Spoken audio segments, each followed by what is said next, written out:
حقيقي لو جربت طريقة الكسكسي دي هتنبهري من النتيجة، لان فعلا طعمه طلع تحفة، من غير حلة بخار، من غير كبة، وفي 10 دقايق هتطلعي بالحلاوة والجمال ده. تعالوا بقى نشوف كده عملناه ازاي. اول حاجة انا مسيحة كده معلقتين سمنة كبار، هنزل كده بكوباية من سميد البسبوسة ده بالشكل ده كده، وانزل بكمان كوباية. انا عايزه اقول لكم برضو ان انا جايبه الكيس النص كيلو من سميد البسبوسه ده، انا جايباه ب15 جنيه. هنزل بقى كده ببقيه الكميه. هو الكيس النص كيلو بيعمل 3 كوبايات ونص، انا عملت مره قبل ده لان انا حبيت برضو اجرب قبل ما انزل على القناه. اغلفه كده كويس جدا بالسمنه كده بقى، الدقيق كله اتغلف معايا بالسمنه. دول كوبايتين وربع بالظبط من الدقيق. هنزل كده بكوبايه ميه.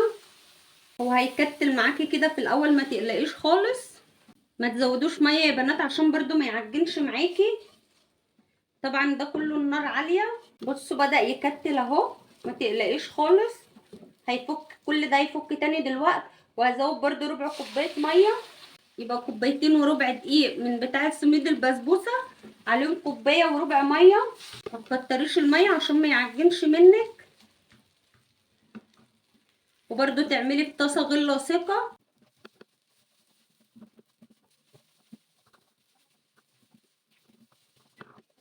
بصوا انا بقى بحاول افككه كده، بضغط عليه اهو افككه كده، بيرجع يفك بقى معايا.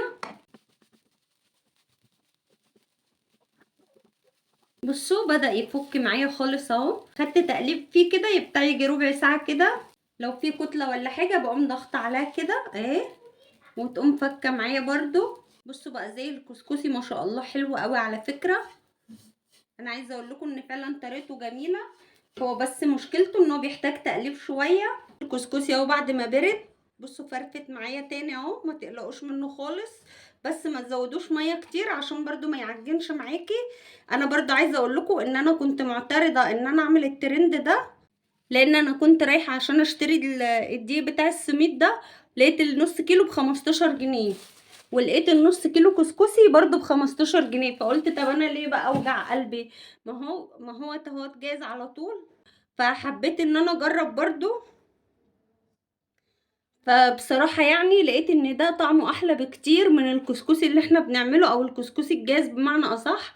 فعلا طعمه حلو قوي. بصوا ده اللي باقي كده من نص كيلو، انا كنت جربت برضو في كوباية عشان اشوف هو اذا كان حلو ولا لا بجد. فلما جربته عجبني قوي، احلى من الكسكسي الجاهز كمان. هحط بقى كده عليه سكر بودرة بالشكل ده